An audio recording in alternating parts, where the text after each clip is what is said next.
12 জ্যোতিৰ্লিংগৰ ভিতৰত এটা পবিত্ৰ জ্যোতিৰ্লিংগ ভগৱান ভোলে বাবা একেলগে থাকে মন্দাকিনী নদী ওচৰত বৰ ধুনীয়া খুবসুৰত হিমালয়ৰ কোলাত আছে কেদাৰনাথ ধাম ইয়াতে ভগৱান শিৱই পঞ্চ পাণ্ডৱক দৰ্শন দিছিল আৰু ইয়াৰ পৰা স্বৰ্গত যোৱাৰ ৰাস্তা দেখুৱাইছিল আৰু সেই কাৰণে এই পবিত্ৰ স্থানটো মুক্তিস্থল বুলি ভবা হয় কেদাৰনাথ থকা আৰু খোৱাৰ কি সুবিধা আছে আৰু লগতে আছে ঘোঁৰা হেলিকপ্টাৰ পালকি এইবোৰত উঠিও ওপৰলৈ কেদাৰনাথ ধাম বাবাৰ ওচৰলৈ যাব পাৰে কিমান টকা ভৰিব লাগিব আৰু কেনেকৈ বুকিং কৰিব লাগিব আৰু ইয়ালৈ আহোঁতে কিমান টকা খৰচ হ'ব আৰু কেদাৰনাথ মন্দিৰ দৰ্শন কৰাৰ পিছত আৰু কোন ঠাই দৰ্শন কৰিব পাৰি আৰু যাত্ৰা কৰোঁতে কিমান সময়ৰ প্ৰয়োজন হ'ব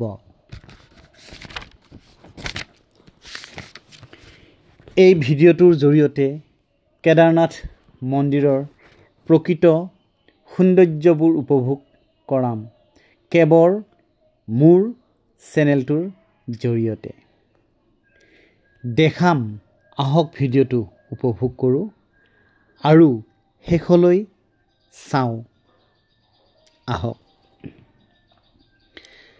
কেদাৰনাথ যাত্ৰা হৰিদ্বাৰৰ পৰা যাত্ৰা আৰম্ভ হয় আৰু হৰিদ্বাৰ বাছ ষ্টেণ্ডৰ ওচৰতে সোণপ্ৰয়াগত সম্পূৰ্ণ বাছৰ সুবিধা পোৱা যায় আৰু এই বাছৰ ভাড়া মাত্ৰ আপোনাৰ 100 বা 200 টকা লয় এই বাছৰ টিকট আপুনি একদিন আগতেও কাটিব পাৰে বা আজিকালি লগে লগে কটাৰো সুবিধা আছে 4টা বজাৰ পৰা মৰ্নিং 4টা বজাৰ পৰা 10 বজালৈ বাছ পায় তাৰ পিছত বন্ধ কৰি দিয়া যায়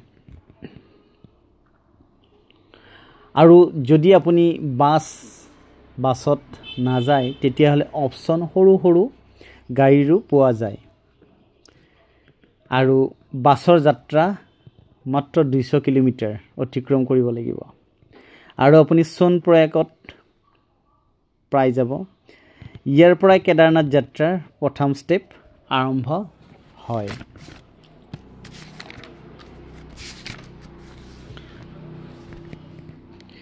বহুত বেছি ট্ৰেফিক জাম হয় তাৰ কাৰণে গৈ পাওঁতে ৰাতি হয় আৰু আপোনালোকে হোটেল সোণপ্ৰয়াগ কতে হোটেল এভেইলেবল পোৱা যায় আপোনালোকৰ ৰাতে গৈ হোটেল ভাড়া আপোনালোক 1500 পৰা 2000 টকাৰ ভিতৰত পাই যাব সোণপ্ৰয়াগত আমি সকলোৱে লাইন থাকি আগুৱাই যাব লাগিব একেলগে লাইন পাতি শাৰী পাতি যাব লাগিব ইয়াৰ পৰাই ৰেজিষ্ট্ৰেচন আৰম্ভ হয় পঞ্জীকৰণো আৰম্ভ হয় আৰু সকলো চেক কৰাৰ পিছত আগুৱাই লৈ যাব পাৰিলে আপোনালোকে অনলাইন ৰেজিষ্ট্ৰেচন কৰাই ল'লে ভাল হয় ইয়াতে ৰেজিষ্ট্ৰেচনত চেক কৰাৰ পিছত আকৌ লাইনত যাব লাগিব আৰু আপোনালোকে পাৰে যদি নিজৰ মোবাইলতে এটা ফটোকপি মাৰি ৰাখিব টেক্সি লৈও আপোনালোকে গৌৰীকুণ্ডলৈ যাব পাৰি আৰু কেদাৰনাথৰ আচল যাত্ৰা গৌৰীকুণ্ডৰ পৰাই আৰম্ভণি হয় আৰু সোণপ্ৰয়াগৰ পৰা গৈ গৌৰীকুণ্ডলৈ মাত্ৰ 5 কিলোমিটাৰ, ভাড়া মাত্ৰ 60ৰ পৰা 70 টকালৈ। আধা ঘণ্টা লাগিব গন্তব্যস্থান পাওঁতে, মাত্ৰ আধা ঘণ্টা লাগিব গন্তব্যস্থান পাওঁতে। আপোনালোকে সকলোৱে যাব পাৰে। ভক্তপ্ৰাণ ৰাইজসকল, সকলো ভক্তগণে ইয়াত আনন্দমনে থকা দেখা যায়। হৰ হৰ মহাদেৱ, হৰ হৰ মহাদেৱ, হৰ হৰ মহাদেৱ। আৰু আপোনালোকে গা পা ধুবও পাৰিব। তাত ওচৰতে পাৰ্বতী মন্দিৰো আছে, দৰ্শন কৰিব পাৰে।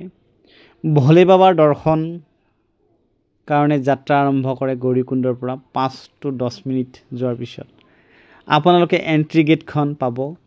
এইখনে প্ৰৱেশ দুৱাৰ পাৰ হোৱাৰ পিছত ফাইনেলি আমি সকলোৱে যাত্ৰা আৰম্ভ কৰি দিলোঁ। আৰু যাত্ৰা আৰম্ভ কৰাৰ পিছত আমি সকলোৱে একেলগে গৈ আমি কেদাৰনাথ দৰ্শন কৰিলোঁ। কেদাৰনাথ গৈ যি অলৌকিক, যি অদ্ভুত, যাক ভাষাৰে বুজাব নোৱাৰি, কি আনন্দময় পৰিৱেশ। সপোন ৰাজ্যত যোৱা যেন লাগিল তাত গৈ। আৰু তাৰ দৃশ্যবোৰ মই আপোনালোকক দেখুৱাই আছোঁ, আপোনালোকে চাই আছে। ইমান এটা মনোমোহা দৃশ্য। আমি সকলোৱে তাত গৈ ভগৱান ভোলেনাথৰ দৰ্শন কৰিব লাগে। আৰু দৰ্শন কৰি যিখিনি আপোনালোকে তাৰ পৰা জ্ঞান লৈ আহে, সকলো জ্ঞানখিনি আপোনালোকে ভক্তপ্ৰাণ ৰাইজৰ আগত কথাখিনি ক'ব লাগে। আপোনালোকে দেখি আছে মন্দিৰটো, কেদাৰনাথ ধাম মন্দিৰটো। মোৰ লগতে মোৰ চেনেলটোৰ জৰিয়তে আপোনালোকেও চাইছে আৰু মোৰ চেনেলটো ইমান গুৰুত্ব সহকাৰে আপোনালোকে চোৱাৰ কাৰণে অশেষ ধন্যবাদ জ্ঞাপন কৰিছোঁ। যিসকল সদাশয় ৰাইজে আজি মোৰ চেনেলটো চাই আছে, মই নিজকে ধন্য মানিছোঁ যে বাবাই মোক ইয়ালৈ মাতিছে, মই গৈছোঁ আৰু মোৰ চেনেলটোত আপোনালোকক দেখুৱাবৰ কাৰণে সক্ষম হৈছোঁ। জয়তে মই ক'ব বিচাৰোঁ, ভগৱানৰ মন্দিৰ দৰ্শন কৰাৰ সৌভাগ্য যিকণ মোৰ হ'ল, মোৰ বাইদেউই আজি মোক লৈ যোৱাৰ কাৰণেহে এইকণ সুবিধা মই পালোঁ। গতিকে ইয়াৰ চেনেলটোৰ জৰিয়তে মোৰ বাইদেউক, কবিতা বাইদেউক মই অশেষ ধন্যবাদ জ্ঞাপন কৰিলোঁ যে মোক মন্দিৰ দৰ্শন কৰোৱাৰ বাবে। মই খুব সৌভাগ্যৱান যে মই ইয়ালৈ গৈ মন্দিৰ দৰ্শন কৰিলোঁ আৰু নিজকে ধন্য মানিলোঁ। তো ধন্যবাদ বাইদেউ, মোক আপুনি লৈ যোৱাৰ কাৰণে।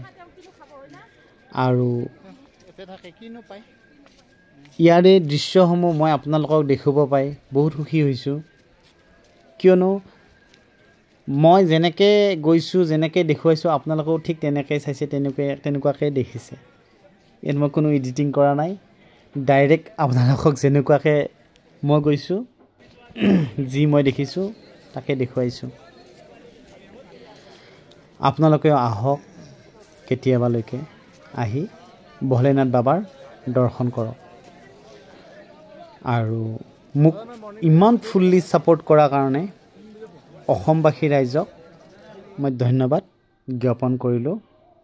আৰু মোৰ চেনেলটো আগুৱাই লৈ যোৱাৰ কাৰণে মই খুবেই সুখী। আৰু আপোনালোকে ভিডিঅ'টো চাওক, ভিডিঅ'টো চাই খুবেই ভাল পাব। আৰু কমেণ্টত হৰ হৰ মহাদেৱ লিখি দিব। কি ঠিক বাবাই আপোনালোককো মাতি থাকিব পাৰে,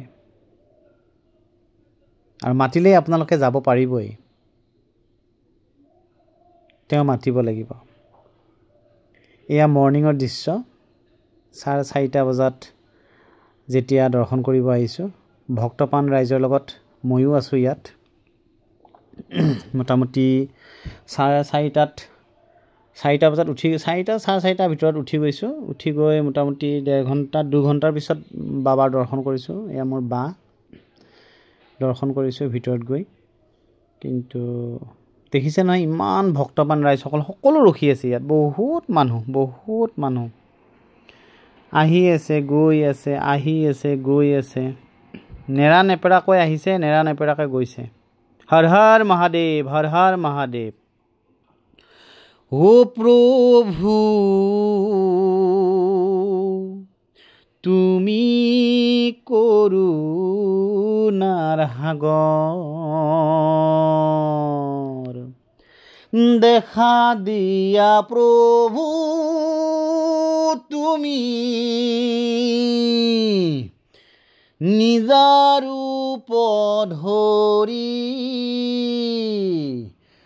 করিছু মিনতি প্রভু আমি মূর্খমতি, করিছু মিনতি প্রভু আমি মূর্খমতি। হো নারায়ণ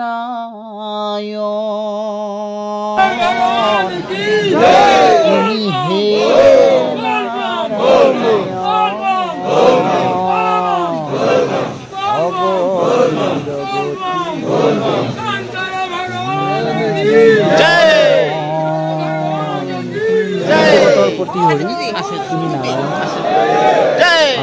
ভগৱান চকুতে আছে।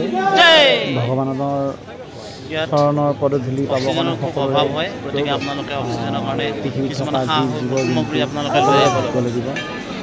আৰু সেই ভাগ্যকণ লৈয়ে মই আগুৱাই গৈছোঁ আপোনালোকৰ মাজৰ পৰা।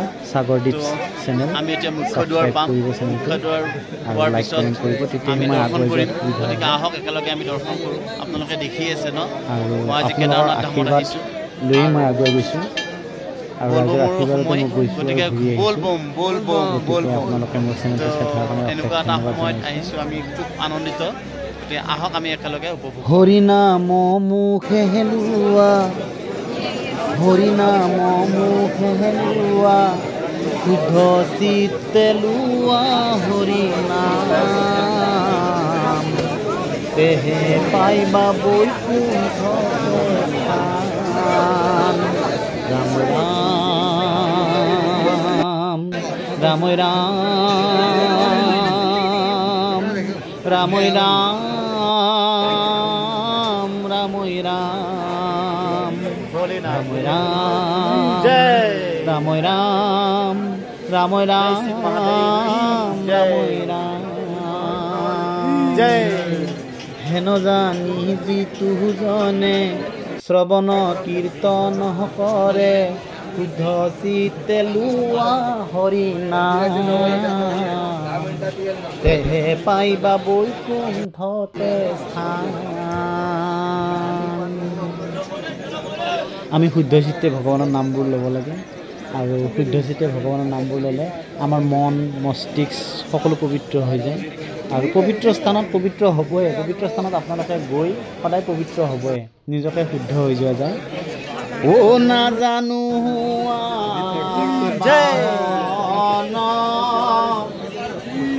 নাজানো বিসৰ্জন, পূজা মন্ত্ৰ নাজানো কিঞ্চিত, হেতেকে পৰমেশ্বৰ ও দাস ভৈলু চৰণত, মোৰ গতি সাধিবে উচিত। ৰাম মোৰ গতি সাধিবে উচিত। আমি ভগৱানৰ নাম কীৰ্তন সদায় কৰিব লাগে। ভগৱানৰ সদায় নাম কীৰ্তন কৰাৰ ফলত কি হয় জানেনে আপোনালোকে? এটা এক্সট্ৰা এনাৰ্জি পায় আৰু সেই শক্তিটোৰ দ্বাৰাই আপোনালোকে কি কৰিব, সকলো বস্তু জয় কৰিব পাৰে। শৰীৰ সুস্থ মানে সকলো সুস্থ। আপোনাৰ শৰীৰটো ভালে ৰাখক, দীৰ্ঘজীৱী হওক, বেমাৰ আজাৰ হ'ব নালাগে। বাকী টকা পইচা খুব কম হওক, টকা পইচাত বেছি গুৰুত্ব দিব নালাগে। কোনো প্ৰভু নাৰায়ণ ভগৱানে কোনো টকা লোভ কৰি টকা মানুহক প্ৰাধান্য দিয়া নাই। সদায় মানৱ ধৰ্মটো প্ৰথম কৰিব দিছে। গতিকে মানৱ ধৰ্ম কৰক আপোনালোকে, নিশ্চয় আপোনালোকে সুফল পাব। কিছুমান টেনশ্যনৰ পৰাও দূৰ হ'ব। আপোনালোকে মন্দিৰ এইবোৰ দৰ্শন কৰিলে মানুহৰ যিটো মানসিক টেনশ্যন থাকে বা বেয়া যদি হিংসা ভাৱ এটা থাকে, চব আপোনালোকৰ মনৰ পৰা ওলাই যাব আৰু ভাল চিন্তা, ভাল ধাৰণা এটা আহিব। আৰু মানুহৰ কাৰণে কিবা এটা কৰিবৰ কাৰণে আপোনালোকৰ সদায় মানে আপোনালোকে প্ৰস্তুত থাকিব। গতিকে মানৱ ধৰ্ম কৰক, তাতকৈ ডাঙৰ ধৰ্ম আৰু একো নাই। বাকী ঈশ্বৰে চাব, নেদেখাজনে চাব। গতিকে আপোনালোকে আহক, মন্দিৰ দৰ্শন কৰক। শিশুকাল গ'ল বান্ধৈ ধূলায়ু মলান্তে ঐ ৰাম ৰাম, ধূলায়ু মলান্তে। শিশুকাল গ'ল বান্ধৈ ধূলায়ু মলান্তে ঐ ৰাম ৰাম, ধূলায়ু মলান্তে। যৌৱন কাল গ'ল বান্ধৈ কামিনীৰ সংগে, হৰি নাম লোৱা বান্ধৈ মুখে। হৰি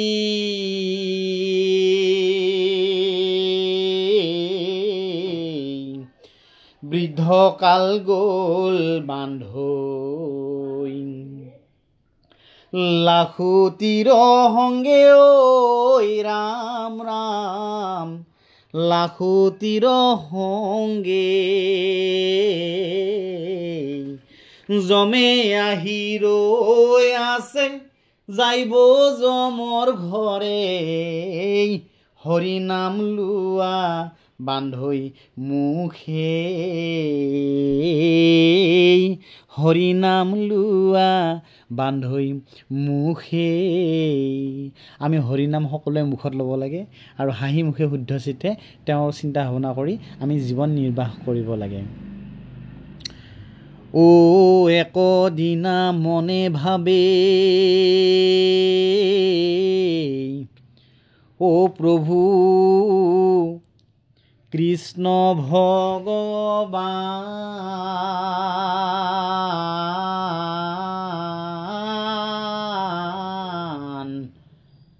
কেনে ভকত হয় হে ও ব্ৰজৰ গোপী,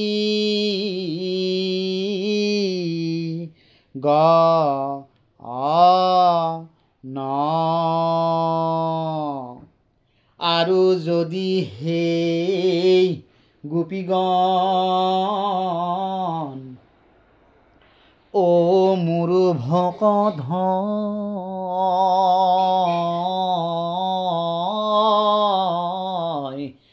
অৱশ্যে সি মনৰ বাঞ্ছা ও পুৰাবহু মই।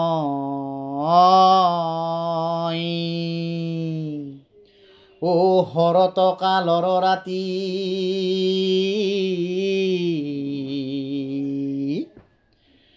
পূৰ্ণিমা মিলিলা,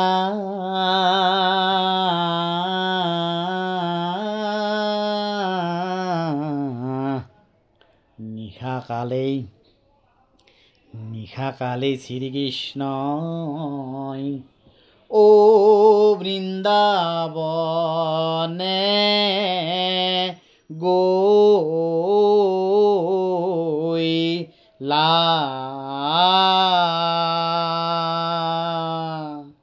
আৰু প্ৰভু শ্ৰীকৃষ্ণই এই 16,000 গোপিনীক কেনেকৈ মাতিছিল জানানে? ও কেনেকৈ? তেজ বগুৱা আহা আহা আহা আহা গোপীগণ নাচো আমি বৃন্দাবন ও আহা আহা আহা গোপীগণ নাচো আমি বৃন্দাবন প্ৰভুৰ যিমান কথা আৰু যিমান গান গালেও প্ৰভুৰ কথা আৰু গান গাই শেষ কৰিব নোৱাৰি গতিকে আমি প্ৰভু ভগৱন্তক মানিব লাগে নেদেখা বস্তুক আমি শক্তিটোক আমি কি কৰিব লাগে নিজকে ঢাল খুৱাব লাগে আৰু উৰ্জা শক্তি লগাব লাগে তেওঁৰ পৰা আমাক যেন আকৌ আৰু ভগৱানে আগুৱাই লৈ যায় তাৰে কামনা কৰিব লাগে গতিকে অশেষ ধন্যবাদ থাকিল আপোনালোকে মোৰ ভিডিঅ'টো সম্পূৰ্ণকৈ চোৱাৰ কাৰণে আৰু মোক ইমান ফুল্লি ছাপোৰ্ট কৰাৰ কাৰণে আৰু যিখিনি মই আপোনালোকক দেখুৱাইছোঁ সেইখিনিয়ে মই আপোনালোকক দেখুৱাৰ চেষ্টা কৰিছোঁ कौन है ये कहाँ से वो आया चारों दिशाओं में तेज सा वो साया जिसकी भुजाएं बदल दिखाए भागीरथ देख जरा चले देख जरा ये विचित्र माया कौन है ये बंद আছে হেলিকপ্টাৰ মাজতে এক্সিডেন্ট এটা হ'ল ন তাৰ কাৰণে হেলিকপ্টাৰ বন্ধ কৰি থৈছে আৰু বহন কুঁৱলী আৰু বৰফৰ কাৰণে ধৰা ধৰে ধৰমদিনীৰা এইটো হেলিকপ্টাৰ পৰা ঠাই আছে ইয়াতে হেলিকপ্টাৰ পৰে বৰ্তমান বন্ধ কৰি হেলিকপ্টাৰেৰে আহিলেও আপোনালোকে ইয়াতে নামিব লাগিব কিন্তু বতৰ বেয়া কাৰণে সেইদিনাখন হেলিকপ্টাৰ চলি থকা নাছিল বন্ধ হৈছিল কেইদিনমান স্থগিত ৰাখিছে বাৰু আপোনালোকে চাইছেনে কিমান যে হৈছে কি ধুনীয়া আৰু আমাৰ যিটো ৰাস্তাৰে গৈ আছিলোঁ হঠাৎ এনেকৈ শিলবোৰ খহি পৰাৰ ফলত আমি যাব পৰা নাছিলোঁ তাতে আমি দুই আঢ়ৈ ঘণ্টা আমি তাত ৰখি যাব লগা হৈছিল কাৰণ ৰাস্তাটো ব্লক হৈ বন্ধ হৈ গৈছিল যিহেতু বন্ধ হৈ গৈছিল আমি যাব পৰা নাছিলোঁ তেতিয়া লগে লগে সিহঁতৰ মানুহবোৰ আহিছিল আৰু আহিয়ে ৰাস্তাবোৰ কিছু অংশ চাফ কৰিছিল ভাল কৰিছিল চাফা কৰিছিল আৰু আমি দুৰ্গম পথেৰে গৈ পেলাই বাবা কেদাৰনাথ ধামৰ দৰ্শন কৰিছোঁ আৰু আপোনালোকৰ ৰাস্তাটো দেখুৱাইছোঁ চাওকচোন কি ভয়ানক ৰাস্তা ভয় লগা ৰাস্তা মই খুপি গৈছোঁ মোৰ দৰে তেনেকৈ ভক্তবান ৰাইজসকল সকলোৱে পিছফালে খুপি গৈছে এনেকৈ গৈছে ৰাস্তাবোৰত আৰু এনেকুৱা ৰাস্তাবোৰ দুৰ্গম ৰাস্তা খুব হৰ হৰ মহাদেৱ হৰ হৰ মহাদেৱ ভগৱানক নোৱাৰি গতিকে খুব মানে এটা তেওঁ নাম স্মৰণ কৰি গতিকে গৈ আছোঁ হৰ হৰ মহাদেৱ আৰু আপোনালোকে প্ৰতিটো দৃশ্যবোৰ চালে মনোমোহা দৃশ্যবোৰ চালে এনেকুৱা লাগিব আপোনালোকৰ আচৰিত যেনেকৈ আমি মহাভাৰতত পাইছিলোঁ মহাভাৰতখন চাওঁতে টিভিত দেখুৱাইছিল তেনেকৈ আছে তেনেকৈ আছে মাত্ৰ চিপ একদম বৰফ পৰি বৰষুণ পৰি আছে বহুত ঠাণ্ডা তাত বহুত বৰফ পৰি বৰষুণ পৰি আছে একদম ঠাণ্ডা বহুত আৰু মই কওঁ এনেকুৱা মানে ভূস্বৰ্গখনত গৈ মানে কি ক'ম আৰু নিজকে মানে একদম চব তাত মানে এৰি দিছোঁ আৰু আপোনালোকে দেখিছে ন এতিয়া এইবোৰ প্ৰকৃতিৰ কিমান ধুনীয়া মনোমোহা দৃশ্য এইবোৰ কি ধুনীয়াকৈ আছে দেখিছেনে সুন্দৰভাৱে আছে ইমান সুন্দৰভাৱে আছে এই প্ৰকৃতিৰ বস্তুত মানে কি ক'ম আৰু নিজকে যে মানে ক'ত আছোঁ বা ক'ত গৈ ওলাইছোঁ ভাবিলেই আচৰিত লাগে যিহেতু মই অসমৰ পৰা গৈছোঁ অসমৰ পৰা গৈ তাত ভিডিঅ' কৰিছোঁ ফুল্লি ছাপোৰ্ট আছে মানুহখিনি বেয়া নহয় ফুল্লি ছাপোৰ্ট আছে ফুল ছাপোৰ্ট কৰে আৰু মই আপোনালোকক ভিডিঅ'বোৰ দেখুৱাবৰ কাৰণে সক্ষম হৈছোঁ আৰু তাৰ কাৰণেও ভাল লাগিছে আৰু এইবোৰ গাড়ী ৰৈ থাকে তাতে গাড়ীৰ পৰা আপোনালোকে উঠি যাব লাগিব গাড়ী দিও যাব পাৰি ঘোঁৰা দিও যাব পাৰি খোজকাঢ়িও যাব পাৰি আপোনালোকে যেনেকৈ মৰ্জি যাব পাৰি ইয়াৰ পৰাই সকলো সুবিধা কৰি দিছে গোটেইখিনি সুবিধা কৰি দিছে হৰ হৰ মহাদেৱ হৰ হৰ মহাদেৱ তো আপোনালোকে আহি দৰ্শন কৰক মোৰ বাবু তাকে কৈ আছে আহক আহি আপোনালোকে দৰ্শন কৰক এইবোৰ ধুনীয়া ঠাই চুইটেবল ঠাই গতিকে চুইটেবল ঠাইবোৰত আপোনালোকে আহক আহি নিজকে আপোনালোকে ধন্য মানক আৰু ময়ো ধন্য মানিছোঁ যে মই ইয়াত আহিব পাৰিছোঁ যে আগন্তুক দিনলৈ কি হয় ক'ব নোৱাৰোঁ আকৌ ক'ৰবাত ফুৰিব যোৱাৰ মোৰ বহুত হেঁপাহ আছে আৰু এই হেঁপাহবোৰ আপোনালোকে অসমবাসী ৰাইজ মোক পূৰণ কৰিব আপোনালোকে ফুল ছাপোৰ্ট কৰিব থেংক ইউ ভাৰত মাতা কি জয় ভাৰত মাতা কি জয় ধন্যবাদ থাকিল আপোনালোকে মোৰ চেনেলটোত অহাৰ কাৰণে আহি সম্পূৰ্ণ ভিডিঅ'টো চোৱাৰ কাৰণে ধন্যবাদ তুমি চিত্তবৃত্তি মোৰ মই ভগৱানৰ গান অকণমান স্মৰণ কৰি ভাল পাওঁ আৰু তেনেকৈ অলপ কিবা কিবি কৰি থাকোঁ আৰু গতিকে এতিয়া আৰু উভতি আহিলোঁ উভতি আহি যিখিনি আপোনালোকক দেখুৱাইছোঁ সেইখিনি মই নিজেও চাইছোঁ আৰু আপোনালোকৰ লগতো ভিডিঅ'টো শ্বেয়াৰ কৰিলোঁ ধন্যবাদ